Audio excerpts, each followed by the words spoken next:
kita ada memperingati tubuh dan darah Kristus. Sekali lagi tema khotbah pada pagi hari ini kuberikan tema hati-hati terhadap dosa. Dosa itu memang dia nikmat, saudara, tapi itulah setan. Setan selalu dia tawarkan madu di ujung, tapi sebetulnya itu adalah racun yang mematikan. Jadi saya dan saudara hati-hati. Dosa kalau tidak enak, mana ada orang jatuh dalam dosa, dan mana ada orang berbondong-bondong ke sana untuk mengejarnya. Kalau dosa itu tidak enak, karena dia terlalu nikmat sampai orang pun jatuh akan dia. Jatuh karena dia, banyak orang tersambung akan dia. Jadi karena kenikmatan itu justru membawa kepada kesengsaraan. Roma pasal 6 ayatnya yang ke-12, kita akan baca firman ini bersama-sama. Dalam hitungan yang ketiga, saudara duduk saja. Kita akan lihat firman Tuhan. Roma pasal 6 ayatnya yang ke-12, kita baca secara bersama-sama firman Tuhan. 2, 3, mulai. Sebab itu hendaklah dosa jangan berkuasa lagi dalam tubuhmu yang fana, supaya kamu jangan lagi menuruti keinginan. Sekali lagi, haleluya. 2, 3, mulai. Sebab itu hendaklah dosa jangan berkuasa lagi di dalam tubuhmu yang fana, supaya kamu jangan lagi menuruti keinginan. Hati-hati terhadap dosa, itulah tema khotbah kita di minggu memperingati, atau saya dan saudara bersyukur atas kebaikan Tuhan akan pengorbanannya dalam ibadah minggu raya hari ini, bulan yang baru di minggu pertama. Kita bersyukur atas kasih karunia Tuhan. Firman Allah tadi berkata bahwa sebab itu hendaklah dosa jangan berkuasa lagi dalam tubuhmu yang fana, supaya kamu jangan lagi menuruti keinginan. Orang ketika dia terikat oleh dosa, maka dia menjadi hamba dosa, dan dosa saja yang dia kerjakan. Kenapa? Karena dia terikat, dia menyatu dengan dosa itu. Maka segala sesuatu, keinginan dosa, kemauan dosa, itulah yang dia turuti. Firman Allah tadi berkata, sebab itu hendaklah dosa jangan berkuasa. Orang bisa dikuasai dosa. Kita lihat berapa banyak orang terikat dengan dosa persinahan misalnya, dengan dosa perselingkuhan. Dia sudah tahu, dia sadar itu memang tidak baik, tapi kenapa dia sulit untuk melepaskannya? Karena dosa itu punya kuasa. Berkali-kali dia minta ampun, dia berkata, tobat dah, saya tidak akan mengulangi lagi. Tetapi ternyata bisa jatuh di lubang yang sama. Kenapa? Karena memang dosa punya kuasa, bisa mengikat seseorang. Saudara, tengoklah berapa banyak orang yang terjerat kepada misalnya dosa alkohol. Orang sulit melepaskan. Mereka tahu mabuk itu tidak benar. Orang terikat dengan misalnya dengan judi, sehingga kita lihat orang hanya setiap hari bisa tertidur-tidur di tempat-tempat judi. Mereka bisa mengantuk, tahan lapar satu hari di situ dari terbit matahari sampai pada masuknya. Karena itu mengikat, dosa itu mengikat. Mereka kumpul-kumpul hanya meraih-raih angka. Setiap hari hanya bawa pena dan bawa buku. Kita pikir ini mereka mau pergi kuliah kapan? Tugas terlalu banyak, sehingga hanya nongkrong-nongkrong di tempat-tempat seperti itu. Lalu di sana kumpul-kumpul dan bakar uang. Kenapa aku katakan bakar uang? Buang-buang sia-sia toh. Nah, karena itu saya dan saudara, dosa itu punya kuasa, dia mengikat. Orang sulit untuk melepaskannya.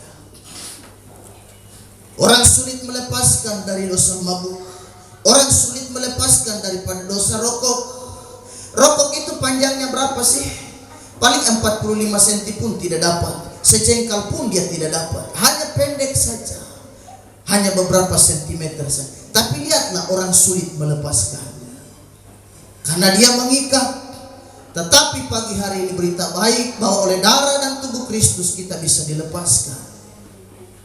Hanya dengan darah Kristus yang mampu melepaskan segala keterikatan. Dosa dalam bahasa Indonesia memiliki pengertian yang sangat sederhana. Misalnya pelanggaran. Dosa bisa itu artinya melawan hukum Tuhan. Tetapi kalau dari bahasa aslinya, dari bahasa Yunani misalnya, saya akan sampaikan beberapa di sini. Itu dia punya pengertian yang sangat luas sekali. Misalnya yang pertama, saudara, dari kata hamartia.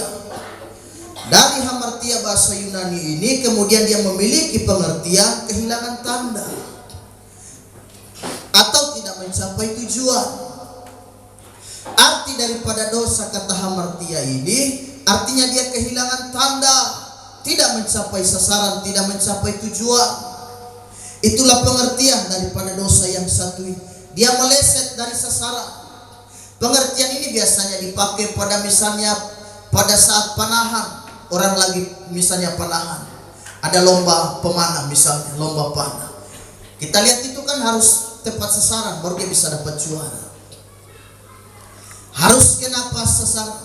Dan kalau dia meleset, berarti dia tidak dapat juara. Berarti dia salah sasaran. Itulah arti dosa. Saya dan saudara keluar dari jalur firman Allah. Kita meleset dari sasaran, dari standar yang sudah Allah tetapkan. Kita keluar dari situ. Itulah pengertian hamartia itu. Dosa saya dan saudara kehilangan tanda. Manusia pada saat dia diciptakan punya tanda. Ada tanda pada manusia saat Allah menciptakan manusia. Tandanya apa? Kemuliaan Tuhan. Dan manusia kehilangan tanda itu. Karenanya ketika Adam dan Hawa berdosa, kemuliaan Tuhan itu dia copot, dia luntur, dia lepas dari hidup mereka. Itulah tanda. Manusia waktu dia diciptakan ada tanda. Tandanya apa? Kemuliaan Tuhan. Sehingga waktu mereka berdosa, mereka sadar, mereka telanjang. Kenapa? Karena kemuliaan itu telah lepas dari hidup mereka. Kemuliaan itu tadinya menutupi ketelanjangan mereka. Mereka tidak ada rasa malu tuh karena ada kemuliaan Tuhan menutupi mereka. Waktu kemuliaan ini dia copot, dia lepas, mereka jadi malu. Malu akan dosa. Mereka sadar akan dosa. Kehilangan tanda kemuliaan. Sehingga firman Allah berkata mereka menyemat dan mengambil daun pohon ara. Untuk apa? Menutupi ketelanjangan mereka. Karena mereka merasa berdosa.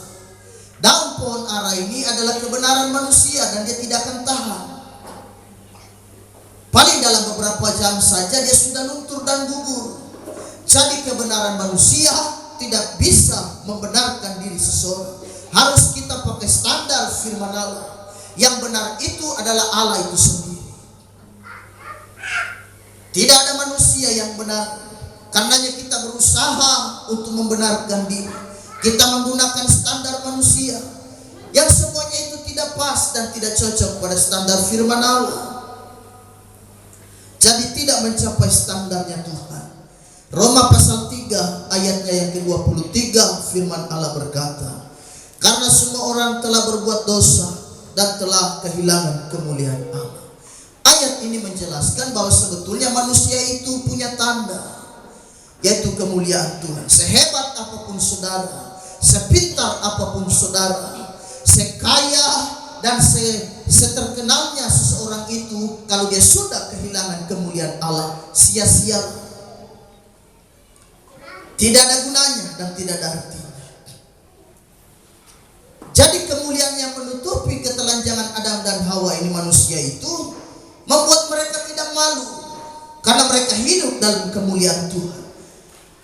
Ketika seseorang berdosa, kemuliaan itu dia copot. Karenanya salah satu doa terkenal Raja Daud, dia berkata, jangan biarkanlah rohmu undur daripadaku. Dia sadar kalau roh Allah undur dari hidupnya, meskipun dia raja, dia pasti tidak ada gunanya. Dia pasti tidak ada apa-apanya. Jadi karena itu saya dan saudara hidup begitu rupa melayani Tuhan. Kemuliaan Tuhan ini penting. Jadi kita keluar dari jalur, kita tidak mencapai standarnya Tuhan Yesus Kristus. Dari pengertian kata hamartia tadi, dia meleset. Kehilangan tanda kemuliaan itu telah hilang. Sehingga mereka merasa bersalah. Mereka sadar, kita sudah dosa nih. Kita menjadi malu nih sama Tuhan.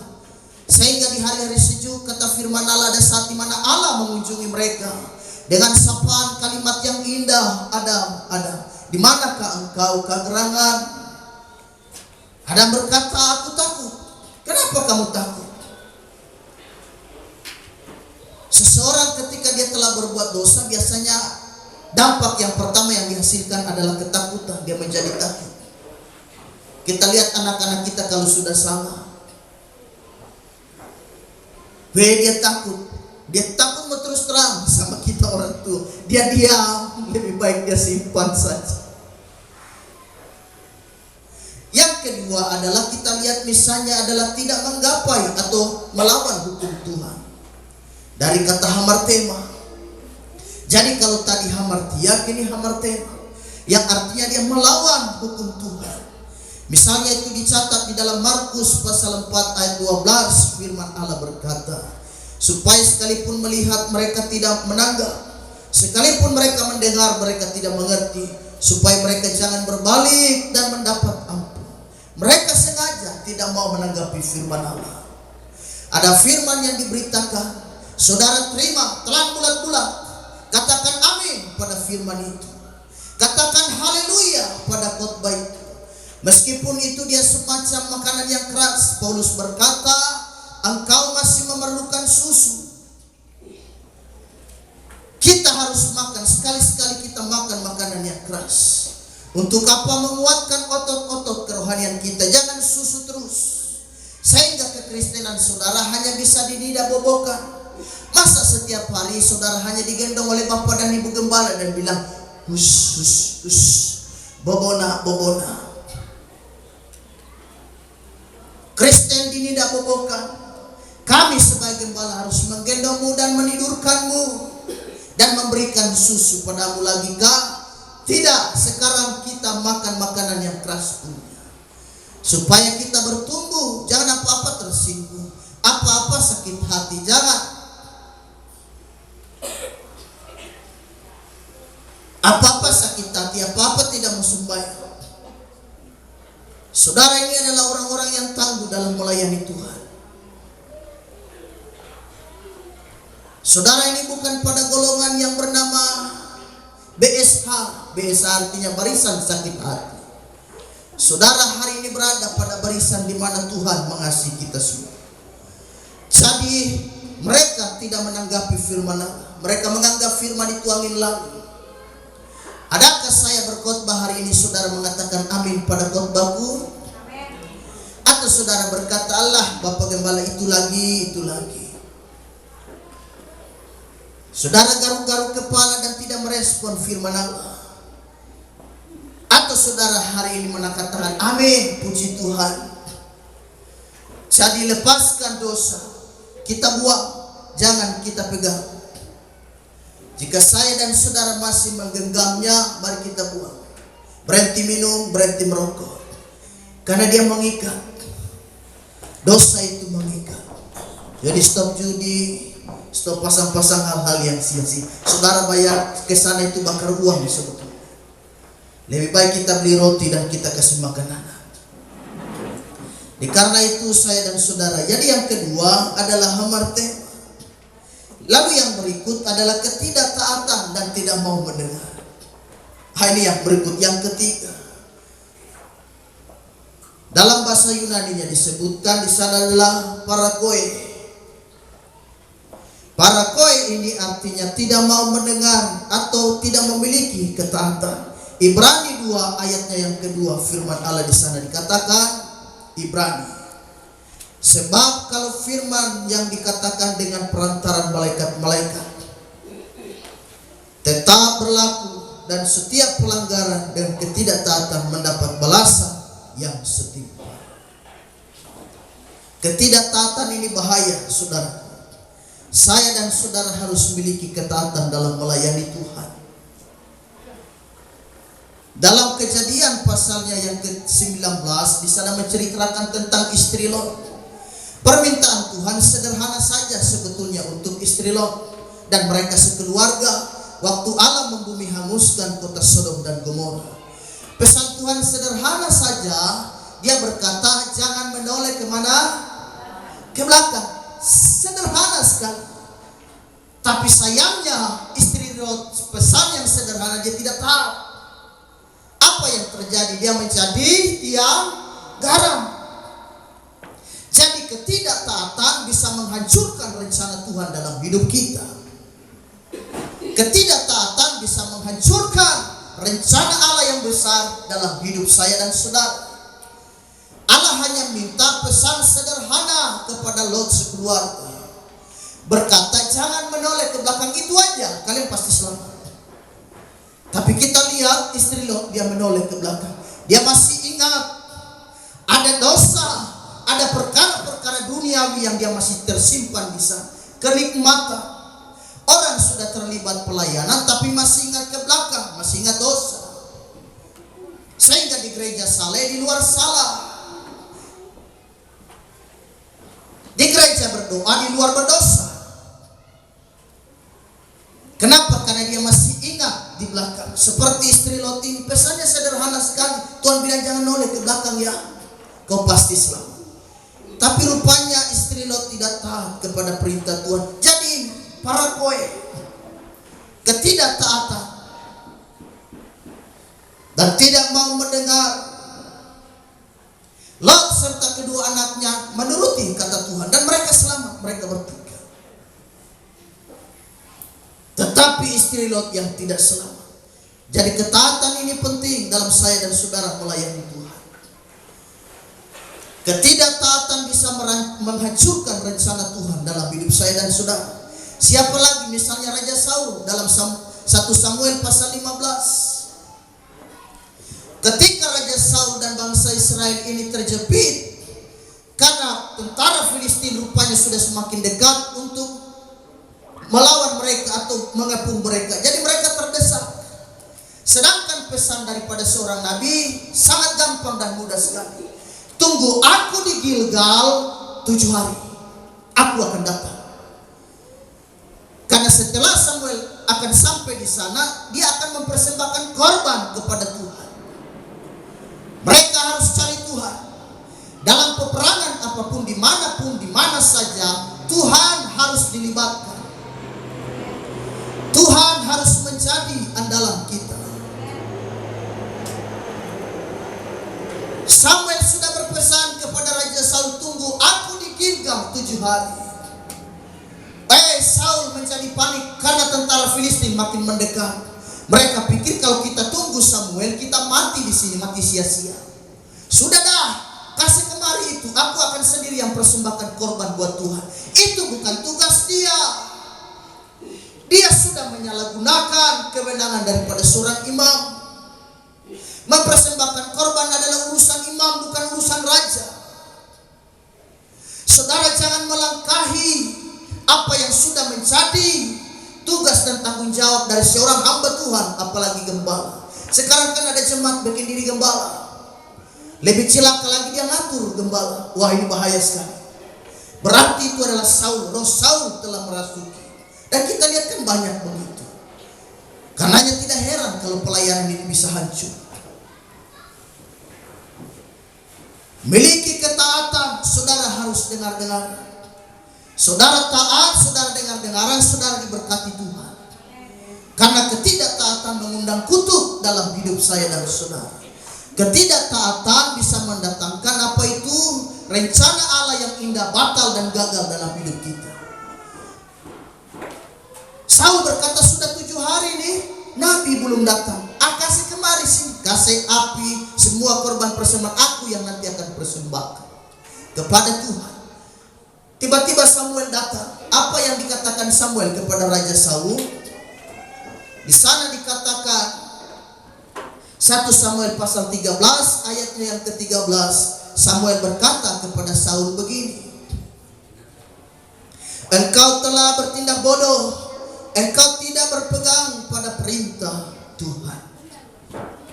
Tindakan Saul itu bagi seorang nabi Tuhan, seorang Samuel, dia berkata bahwa tindakannya adalah bodoh. Kenapa? Karena dia tidak taat. Kalau dibilang tunggu aja. Jadi saudara jadi jemaat yang taat ya, haleluya. Jadi domba yang harus taat dan dengar-dengaran kepada gembala. Saudara, ini domba bukan kambing. Kalau kambing itu dia suka nanduk gembala, suka tanduk pemiliknya. Tapi kenapa Kristus menggambarkan bahwa kita adalah domba-dombanya dan dia adalah sang gembala? Domba itu diidentik dengan apa? Ketaatan. Dia dengar-dengaran kepada sang pemilik. Jadi kita belajar dengar-dengaran, kita belajar setia, kita belajar taat di pelayanan.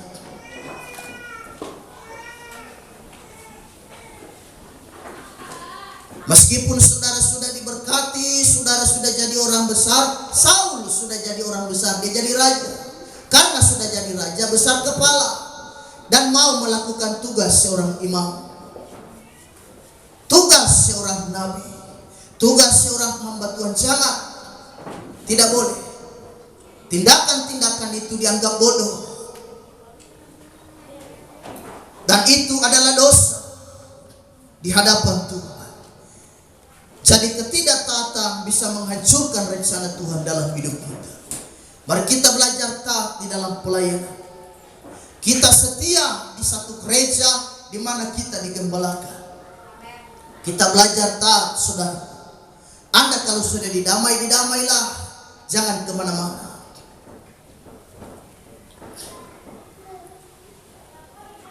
Saudara belajar setia, punya komitmen di satu. Tidak ada pelayanan yang sempurna di dunia ini. Sejauh saya dan saudara masih tinggal di dunia.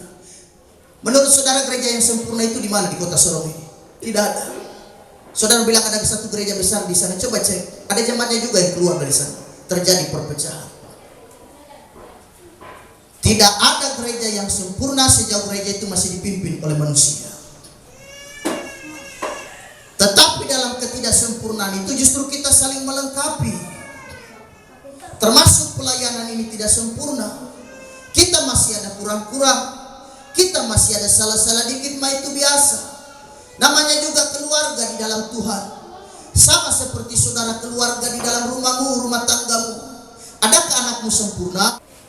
Gara-gara istri sedikit, lalai sedikit, saudara berkata, balaslah saya punya istri model begini.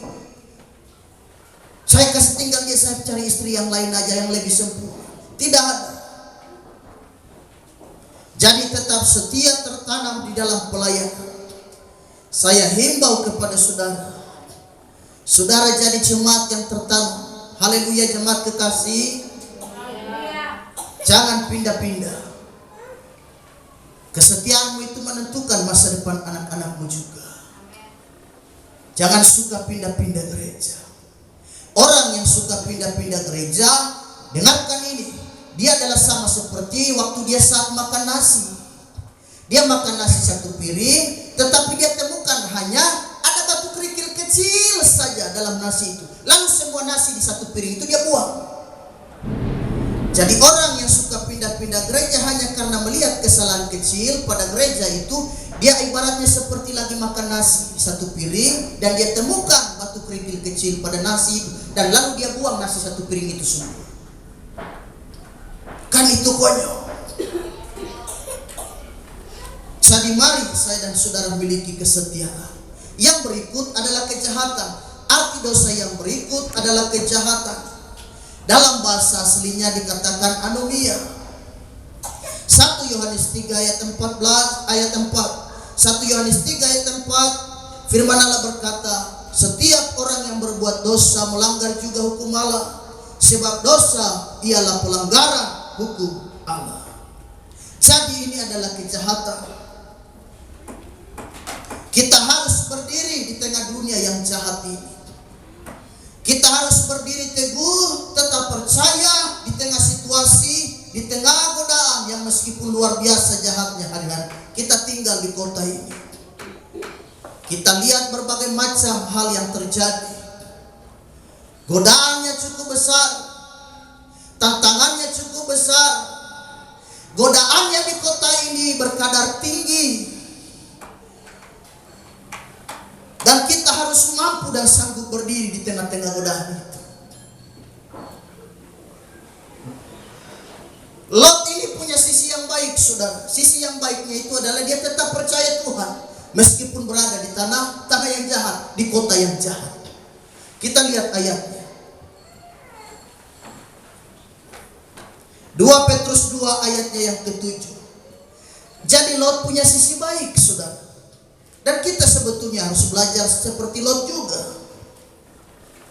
2 Petrus 2 ayatnya yang ke-7, firman Allah berkata, tetapi ia menyelamatkan Lot, orang yang benar yang terus-menerus menderita oleh cara hidup orang-orang yang tak mengenal hukum dan yang mengikuti hawa nafsu mereka saja. Sisi baik Lot, dia tetap percaya Tuhan, dia tetap beriman kepada Tuhan di tengah-tengah orang yang sementara melakukan kejahatan. Kita kan tinggal di tengah dunia yang jahat, tapi kita tidak ikut jahat. Kita tinggal di dunia yang kacau, tapi kita tidak jadi kacau. Seperti Lot ini, meskipun tinggal di Sodom dan Gomora, kejahatannya luar biasa, dia tetap percaya Tuhan. Tapi sisi jahatnya, ada pelanggaran dosa yang Lot lakukan adalah dia tidur dengan kedua anaknya. Karena Lot berpikir, wah, manusia sudah musnah, bagaimanakah lagi nanti keturunan kita? Ayo kita sambung keturunan. Itu kata kedua anaknya. Lot mah tidak pikiran begitu. Akhirnya si kakak beradik ini, anak daripada Lot ini yang selamat dari Sodom dan Gomora, kan ibunya sudah meninggal, sudah menjadi tiang garam. Mereka berdua kongsi-kongsi. Si kakak berkata kepada si adik, bagaimana kalau papa kita kasih mabuk, kasih minum anggur, 2 malam berturut-turut kita kasih mabuk dia. Kasihan papa kita tidak ada keturunan nih. Mama sudah jadi tiang garam, siapa lagi yang akan menyambungkan keturunan orang tua kita, papa kita. Yang mereka ambil inisiatif, anak tidur dengan bapa. 2 malam berturut-turut. Malam pertama masuklah anak yang tua, tidur dengan bapaknya, hamil, mengandung. Lahir anak dikasih nama Moab, itulah bangsa orang Moab. Moab ini kemudian menjadi bapak orang Moab, itulah anak daripada Lot, dari anaknya sendiri. Malam yang kedua dikasih mabuk lagi, anak yang bungsu masuk dan tidur dengan bapaknya, mengandung lagi, melahirkan anak lagi, dikasih nama Ben-Oni. Itulah dia disebut dengan bapak orang Bani Amon. Jadi Moab dan Bani Amon. Dan saudara tahu, dari 2 anak hasil kejahatan ini, 2 suku ini adalah penyembah berhala. Kenapa? Karena hasil dari persetubuhan yang tidak layak, bapak dan anak. Hasilnya adalah 2 bangsa yang terlibat penyembahan berhala. Ini 2 suku ini. Kita tahu Rut dari mana? Dari bangsa Moab. Itu tidak percaya Allahnya Israel. Tapi oleh anugerah Tuhan, Rut menjadi percaya. Kenapa? Karena Naomi. Jadi bangsa Moab dan bangsa Bani Amon selalu dikaitkan dengan penyembahan berhala. Jadi kalau hasil-hasil kejahatan, saudara lihat saja, ikuti firman. Di mana kalau ada kejahatan semacam ini? Bukankah itu setiap hari ada di berita? Bapak bisa meniduri anaknya. Kejahatan yang pernah terjadi pada Lot dan anak-anak itu terjadi. Dan sudah pasti dijamin anak-anaknya itu pasti tidak beres. Karena itu adalah hasil dosa. Jadi kesalahan daripada Lot adalah itu. Yang terakhir kita lihat arti daripada dosa adalah kejahatan yang dikatakan dalam bahasa aslinya anomia. Kemudian kita lihat yang berikut adalah kebebalan, keras kepala, paranomia bahasa Yunani. Kita lihat misalnya dalam 2 Petrus pasalnya yang kedua ayat 16, firman Allah berkata, tetapi Bileam beroleh peringatan keras untuk kejahatannya, sebab keledai beban yang bisu berbicara dengan suara manusia dan mencegah kebebalan nabi itu. Bileam menuju Moab untuk apa? Melakukan satu misi. Misinya adalah dia diperintah oleh seorang Raja Balak untuk mengutuki bangsa Israel. Karena Raja Balak takut bangsa Israel rupanya lebih kuat daripada mereka. Karena itu dibayarlah seorang hamba Tuhan ini. Rupa-rupanya Bileam ini seorang nabi. Dan kata-katanya ini kalau dia ngomong betul terjadi. Akhirnya dibayarlah oleh Raja Balak. Kau pergi kutuki bangsa Israel. Oke, siap. Bayarannya mahal tuh. Oke. Jadi dia fokus pada bayaran. Fokus pada hal-hal dunia. Melayani ya betul, tetapi juga ya ini melegalkan segala cara, menghalalkan segala cara untuk mendapatkan uang. Adakah pelayananmu motivasinya baik apa bagaimana? Motivasi kita harus lurus, jangan seperti Bileam. Kita melayani semua untuk Tuhan. Kita melayani hanya bayar utang. Utang apa? Utang nyawa kepada Kristus, utang darah kepada Kristus, dan kita berhutang keselamatan. Dia telah menebus saya dan saudara. Jadi pelayanan kita apapun itu, motivasi kita lurus, motivasi kita baik. Jangan motivasi uang, gak boleh. Saya bersyukur saudara pelayan-pelayan yang melayani, siap sedia ketika dipercayakan tugas pelayan, kapanpun itu. Dan tidak ada satu rupiah pun yang kami berikan pada, kalau itu ada berkat lebih, mah puji Tuhan kita bisa berbahagilah. Tapi kan saudara tidak pernah minta-minta. Itu berarti saudara melayani Tuhan lurus. Jadi motivasi pelayanan ini harus benar. Jangan yang lain. Kalau motivasimu melayani Tuhan hanya karena uang, wah, bukan di sini tempatmu adek. Bukan di sini tempatnya. Kau salah tempat. Kau mendingan pergi melamar di Indomaret ataupun di Paragon sana, atau di Jupiter sana, atau di Gota sana, toko-toko baru dibuka, sehingga kau bisa mendapatkan uang di sana. Tapi kalau pelayanan kau jadikan ajang tempat untuk mencari duit, Anda terlalu salah. Ini pekerjaan Tuhan dan ini adalah ladangnya Tuhan. Soal Tuhan beri kita makan apa tidak, nggak pusing. Yang penting layani Raja di atas segala raja. Pasti Dia cukupi segala keperluan kita. Saya tidak pernah lihat saudara berdiri di muka Ramayana sana dan tanda tangan minta-minta 2.000. Nggak pernah. Pertanda saudara diberkati Tuhan. Pertanda saudara bisa makan. Tidak ada tuh kata Bapak dan Ibu Gembala pergi ke Saga sana ketemu saudara tanda tangan. Ibu Bapak 2.000 kah? Gak ada. Tidak pernah kita begitu. Adakah kau lihat kami hamba Tuhan tanda tangan minta-minta ke gereja satu dan gereja yang lain? Atau kami ketuk pintu naik dari rumah satu kepada rumah yang lain, ketuk pintu, Assalamualaikum, belas kasihan akan pendeta, 2.000 aja lah. Kalau tidak ada 2.000, 1.000 lah. Kami hidup dari kemurahan Tuhan. Tuhan bisa memberi kita hidup dengan cara Allah, dengan cara Tuhan bisa memberkati kita. Jadi Bileam di tengah jalan dicegat oleh malaikat Tuhan, rupanya mencegat dia. Dan lebih lucu lagi, keledai ini berbicara kepada Bileam dan berkata, apa yang telah aku perbuat bagimu sehingga engkau memukul aku sampai 3 kali. Dia kaget dengar keledai bisa bicara. Jadi ini luar biasa. Kalau Bapak dan Ibu Gembala khotbah saudara tidak bertobat, berarti tunggu nanti ayam yang tegur saudara. Allah bisa pakai kambing datangi rumahmu sehingga kau bisa takut dan lari berteriak minta ampun. Kambing bisa bicara. Jadi selagi suara gembala disampaikan bisa mendengarkannya. Jangan tunggu nanti sesuatu yang lain Allah kirim untuk menegur kita. Kita lihat Petrus bertobat, siapa yang bikin bertobat dia? Ayam. Dia sadar sesuai dengan pesan guru. Jadi oleh sebab itu ini luar biasa. Kejahatan-kejahatan kita tinggalkan. Saya dan saudara masuk dalam anugerah dan rencana Tuhan.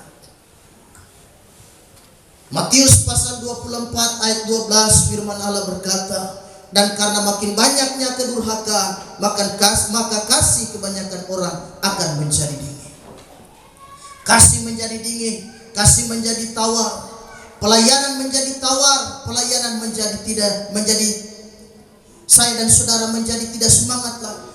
Kenapa? Karena kasih mulai dingin. Saya bakar semangat saudara. Mari kita melayani Tuhan bersama. Masa untuk dunia saudara bisa berikan yang terbaik. Kenapa untuk Tuhan sang pemegang nyawa, sang pemegang hidup ini?